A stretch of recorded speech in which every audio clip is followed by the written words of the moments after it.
Hi, special mutton கறி எப்படி பண்ணுறதுன்னு சொல்லி பார்க்கலாம். அதுக்கு ஃபஸ்ட்டு ஒரு 1/2 kg மட்டன் எடுத்திருக்கேன்.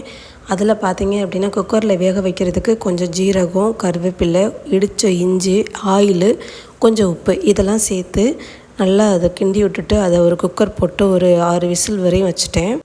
அதுக்கப்புறம் ஒரு கடாயை வச்சு அதில் முந்திரி, பட்டை, கிராம்பு, ஏலக்காய் இது எல்லாமே சேர்த்து ஃபஸ்ட் நல்லா ட்ரை ரோஸ்ட் பண்ணிக்கணும். இது கூட காஞ்ச மிளகாய் இதையும் சேர்த்து நல்லா சூடு வர்ற வரையும் நல்லா கிண்டி விட்டுக்கிட்டே இருக்கணும். இதை எப்போ ஆஃப் பண்ணணும்னு பார்த்தீங்க அப்படின்னா ஒரு சூப்பரான ஃப்ளேவரில் ஸ்மெல் வரும். அப்படி வந்தாலே ஹீட்டு நல்லா ஏறிடுச்சுன்னு அர்த்தம். அந்த டைமில் ஸ்டவ் ஆஃப் பண்ணிவிட்டு இந்த ஸ்பைசஸை ஒரு இதில் மிக்ஸி ஜாரில் போட்டு ஆற வச்சுட்டு அதை நல்லா ஃபஸ்ட்டு கொரப்பாக அரைச்சி எடுத்துக்கணும்.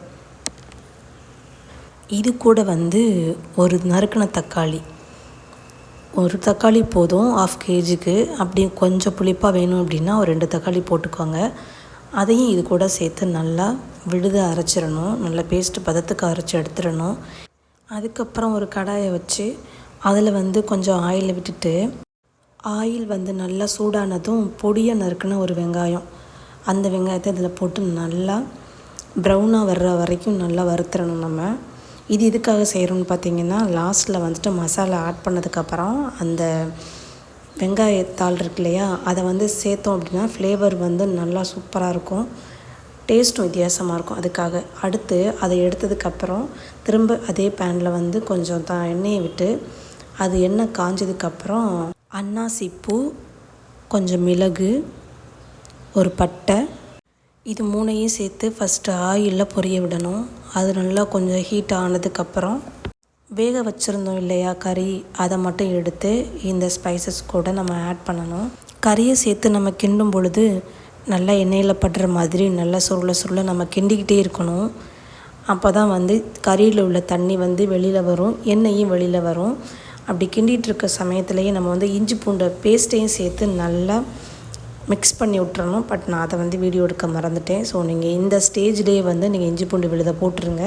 அடுத்து போட்டதுக்கப்புறமா இது கூட 2 டீஸ்பூன் மிளகாய்த்தூள், 1 டீஸ்பூன் மல்லித்தூள், 1/2 ஸ்பூன் ஜீரகத்தூள், அதுக்கப்புறம் கொஞ்சம் மஞ்சத்தூள் இது எல்லாத்தையும் சேர்த்து நல்லா கிண்டி விட்டுட்டே இருக்கணும்.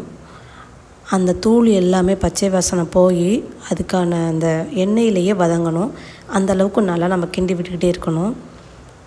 ஓரளவு நல்லா வதங்கினதுக்கு அப்புறமா நம்ம அரைச்சி வச்சுருக்கோம் இல்லையா மசாலா, அதை நம்ம இந்த கறி கூட நம்ம சேர்த்து கொஞ்சம் தண்ணியும் ஆட் பண்ணி நல்லா மிக்ஸ் பண்ணி விடணும்.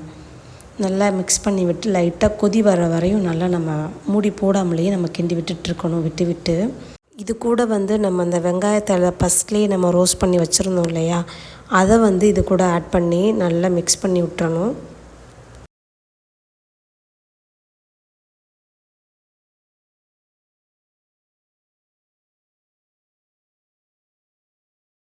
இதுக்கப்புறம் என்ன செய்யணும்னு பார்த்தீங்கன்னா நம்ம ஃபஸ்ட்லேயே கறியை வேக வச்சுருப்போம் இல்லையா, அதோட கறி தண்ணி இருக்கும், அந்த தண்ணியை நம்ம இது கூட நம்ம ஆட் பண்ணிக்கணும்.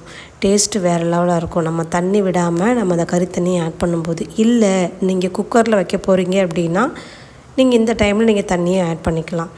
நான் ஆல்ரெடி கறியை வேக வச்சதுனால அந்த தண்ணியை இதில் நான் ஆட் பண்ணிவிட்டு கொஞ்சம் கொதி வந்ததுக்கப்புறமா நான் ஆல்ரெடி உருளைக்கிழங்கு வேக வச்சுருந்தேன் அந்த கறி கூட.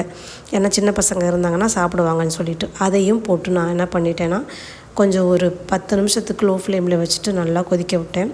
கொதிக்க விட்டதுக்கப்புறம் ஸ்டேஜ் பார்த்தோம்னா இந்த மாதிரி இருக்கும். ஸ்மெல்லு செம்மையாக இருக்கும், வாசனையாக.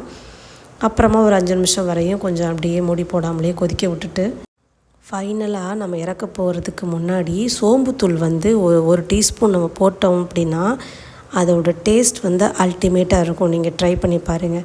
அதையும் சேர்த்து நல்லா மிக்ஸ் பண்ணி விட்டுட்டு ஒரு 2 நிமிஷம் கழித்து ஸ்டவ் ஆஃப் பண்ணிவிட்டு நறுக்கி வச்சுருக்கக்கூடிய இந்த கொத்தமல்லி இலையை அதில் தூவிட்டு லைட்டாக அப்படியே மிக்ஸ் பண்ணிவிட்டு மூடி போட வேண்டியதுதான். கொஞ்சம் நேரம் கழித்து அதை எடுத்து நீங்கள் கிண்டி விட்டு பார்த்தீங்க அப்படின்னா வேறு லெவலாக இருக்கும். இதை நீங்கள் ட்ரை பண்ணி பாருங்கள். நம்ம மட்டன் கறி வித்தியாசமாக நிறையா ஃபார்மேட்டில் வைப்போம். பட் இந்த ஃபார்மேட்டில் வச்சோம் அப்படின்னா ரொம்பவே டேஸ்ட் அல்டிமேட்டாக இருக்கும். நீங்கள் ட்ரை பண்ணி பாருங்கள். ட்ரை பண்ணி பார்த்துட்டு எப்படி இருக்குன்னு சொல்லிவிட்டு கமெண்ட் பண்ணுங்கள். பிடிச்சிருந்தது அப்படின்னா லைக் பண்ணுங்கள், ஷேர் பண்ணுங்கள், சப்ஸ்கிரைப் பண்ணுங்கள். தேங்க்யூ.